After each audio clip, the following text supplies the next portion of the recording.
Hi, and welcome to Teaching Tip Tuesday, brought to you by the Center for Inclusive Teaching and Learning at UWSP.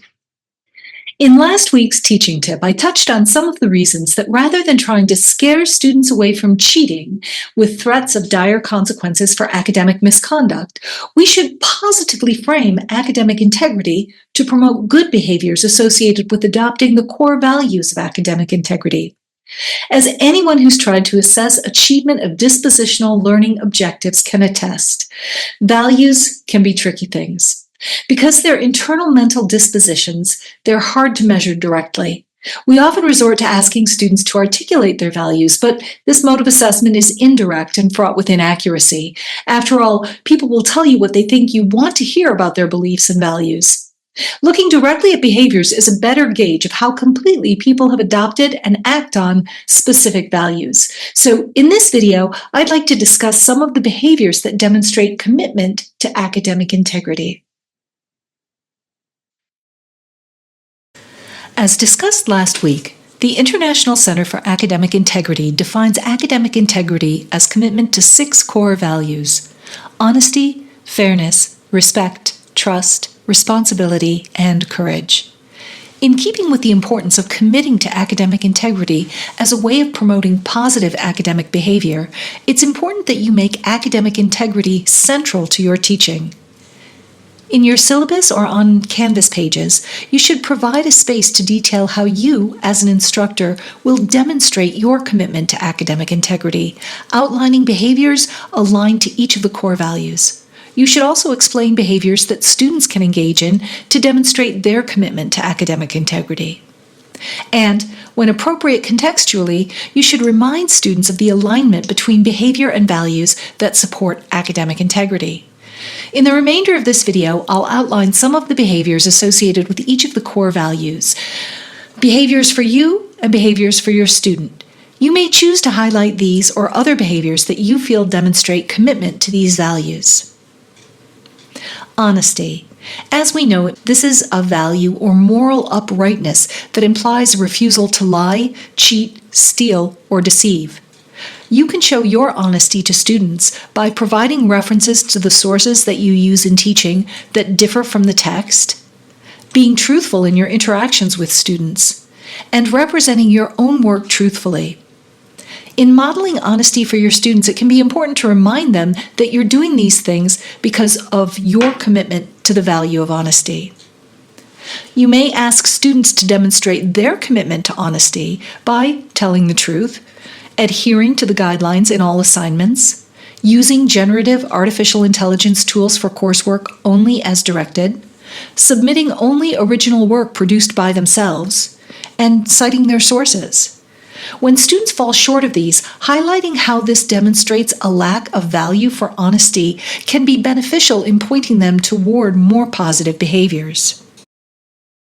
Fairness is the commitment to being free from bias, partiality, or injustice.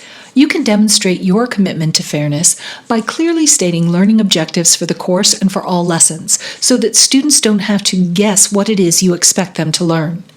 Making the purpose of all assigned work transparent. Clearly describing your expectations for all assignments so that students do not have to guess what it is that you're looking for in their responses. Providing impartiality by grading your work blinded. Providing consistency by using the same rubric and grading criteria for all students. You can ask that students demonstrate their commitment to fairness by doing their fair share of group work, by meeting deadlines, and by being open to diverse points of view and new ideas. Respect is holding others in regard, caring for their feelings, wishes, rights, and their traditions. You can demonstrate respect for students and colleagues by making yourself available during office hours, listening actively to others and communicating openly, keeping confidences, being flexible based on the needs of others, respecting boundaries, providing constructive feedback, and grace before judgment. Similarly, your students can show respect by listening actively to others and communicating openly, being punctual and prepared, participating in class, using feedback to improve their own performance, and by not cheating. Trust is having a belief in the reliability, truthfulness, and capabilities of others. You can demonstrate a commitment to trust to your students. Begin by assuming that students are being truthful with you. Provide flexibility in meeting deadlines and give students choices about how they'll be assessed. Remember that trust is a two-way street, so in order to have students trust you, you need to be trustworthy. You can do this by being dependable, keeping confidences in academic and private matters, being fair and impartial, and being transparent in your expectations. Your students can also demonstrate trust. They can begin by assuming that you, the instructor, are trying to help them.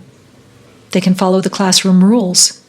They can demonstrate their own trustworthiness, and they can use feedback to improve. Responsibility means being accountable for your actions and the effects of your actions.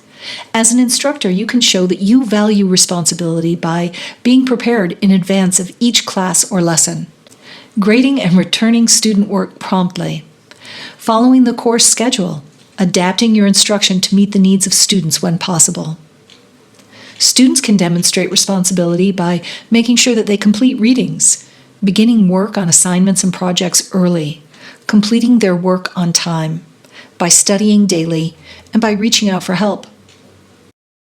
Courage is the inner strength to continue in spite of danger, difficulty, or fear. Instructors can show their courage by confronting dishonesty, cheating, unfairness, and disrespectful behavior in their courses. And you can always show strength and courage by admitting to your mistakes. You can ask students to show their courage by admitting when they need help and reaching out for it, by accepting the consequences of their actions, by confronting peer behaviors that lack integrity, and by informing their instructors of actions of classmates when those actions lack integrity. By transparently communicating how you and your students should demonstrate commitment to academic integrity, you provide a strong framework for developing reliance on integrity as part of your students' identity. And that's this week's teaching tip, brought to you by the Center for Inclusive Teaching and Learning here at UWSP. Remember, at CITL, we offer support for course design, learning activities, assessment, and pedagogy. Visit our website to schedule a consultation today.